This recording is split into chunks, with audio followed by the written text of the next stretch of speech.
Obviously, he's won 2 major championships and just won last week. Obviously, he's in great form. It's just a matter of going out there and then executing his game plan. I mean, that's what he talks about a lot, is formulating a game plan and executing it. And this is a golf course in which you have to do that. You have to execute it and trust it.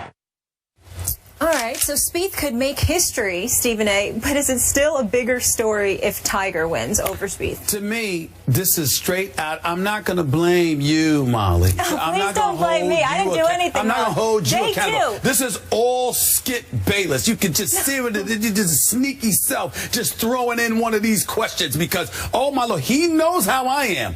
There is no way that even if Spieth wins 3 straight majors, okay, and literally is on the cusp of capturing 4 in 1 calendar year, which has not been done. Let me tell you something right now.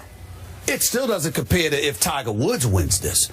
Do you have any, which you know because you know more golf. I know golf because of you. So I'm going to give you credit where credit is due.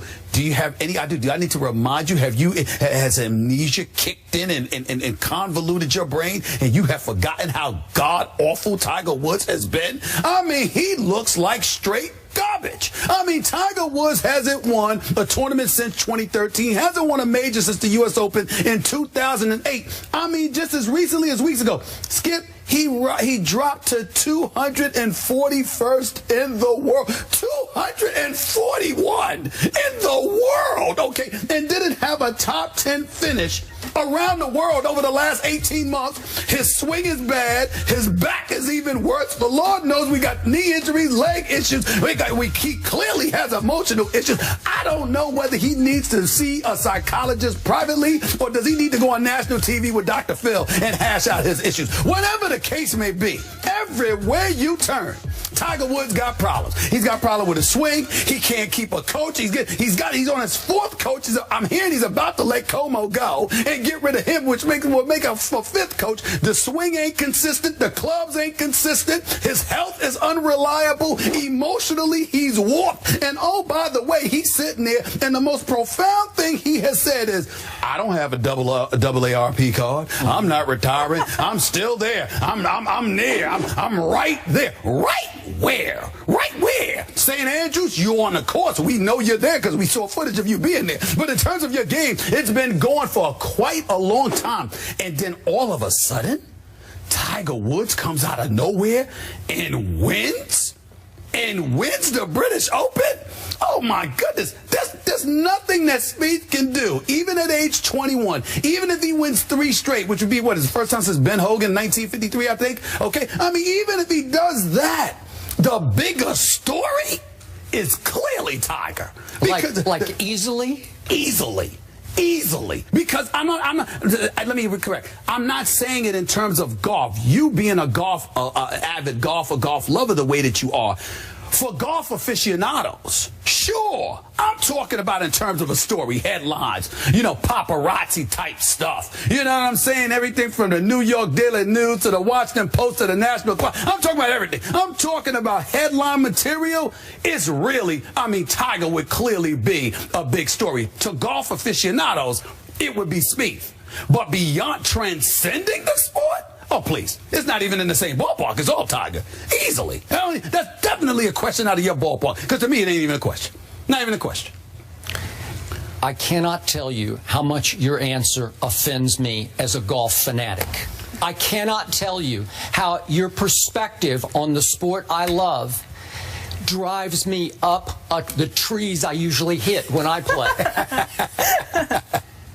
Because for you, golf is Tiger Woods or it is nothing. That's your perspective on golf. I'll explain that in a minute, but go ahead. All right. Your reaction says it all about what's happening right now to Jordan Spieth. Because his performance so far this year is vintage Tiger-esque, but he is not getting the credit for it because his game isn't nearly as spectacular to watch as vintage Tiger's game was back in 2002 when he won the first 2 majors, or that stretch from like 2000 to 2002 when he was the most dominant golfer in the history of this game. But Stephen A. Smith, I know you haven't taken the time to stop and smell these flowers.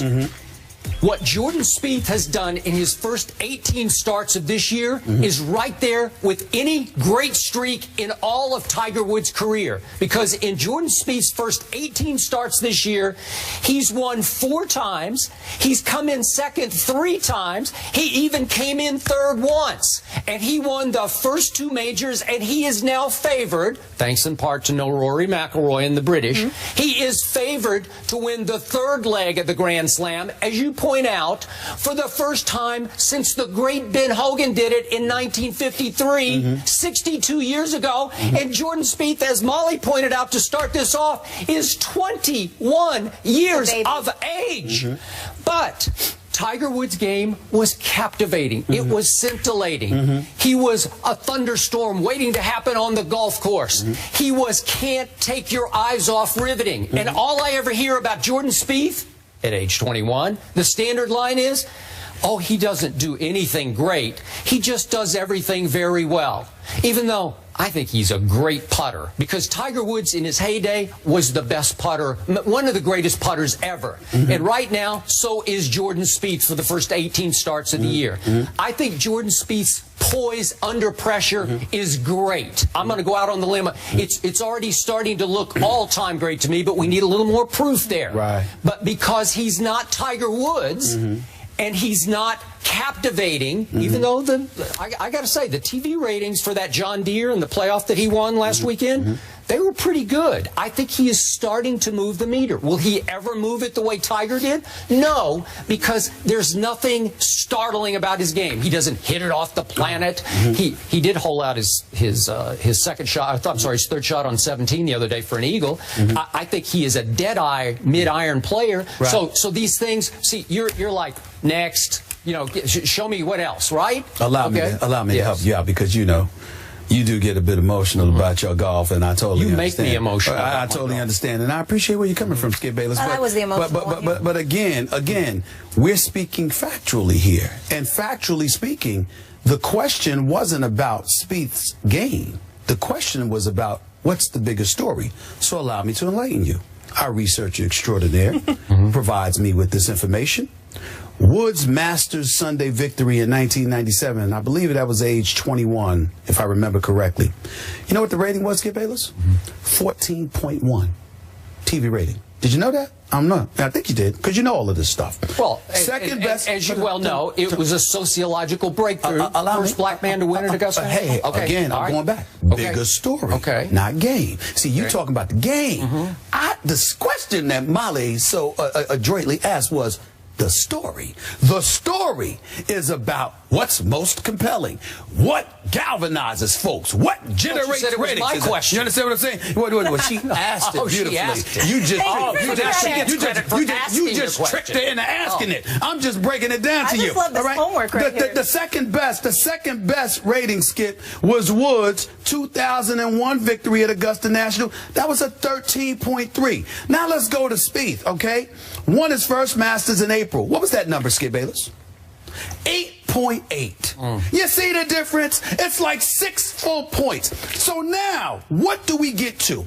What we're talking about is this. You being a golf lover, going to your country clubs or wherever you go in Bristol, Connecticut. I play at public golf courses. Well, you know, you do that I'm a man of the people. But let's not act like... Hollywood, Stephen A. Please, look at that suit. The man is Hollywood, okay? Let's stop it, all right? We all know what time it is. You might go to the public course in Bristol. You at the country clubs everywhere else. Stop it. Ernestine, don't make me call Ernestine now. So here's the deal. By the way, you'll call Ernestine. Thank you so much. Here's the point, Skip Bayless. I tried to tell you this on many occasions. When you look at the sport of golf and you look at a guy like Jordan Spieth, I recall you talking the same exact way about Rory McIlroy. You know, in terms of the greatness, the potential that was there. Could he be the next Tiger? We had that debate right in Bristol on the set. I am simply saying to you, when you talk about all of these guys, you talk about golf. When you talked about Tiger Woods, you talked about so many different things. And it wasn't just his golf. It was the impact he had on our society, how he transcended the sport, etc. Because whether America wants to accept it or not, when we're watching everybody else, we're watching golf. When we watch Tiger Woods, we think about a potpourri of things. Because Tiger Woods was, even though there were those who preceded him, when it comes to Tiger Woods, folks outside of the white community felt welcomed.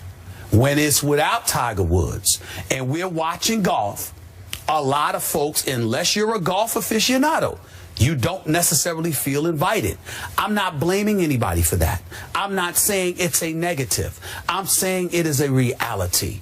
When you are watching all of these other golfers, it just gives the way they are celebrated, the way they are talked about, the stories that circulate, etc. You just get the impression it's that little old boys club, that little cocoon, and this is what we do. Now y'all can watch from afar, y'all can watch from a distance, but this is what we do. Whereas when Tiger is playing, everybody feels invited, and that is why Tiger Woods would be a bigger story than Spieth.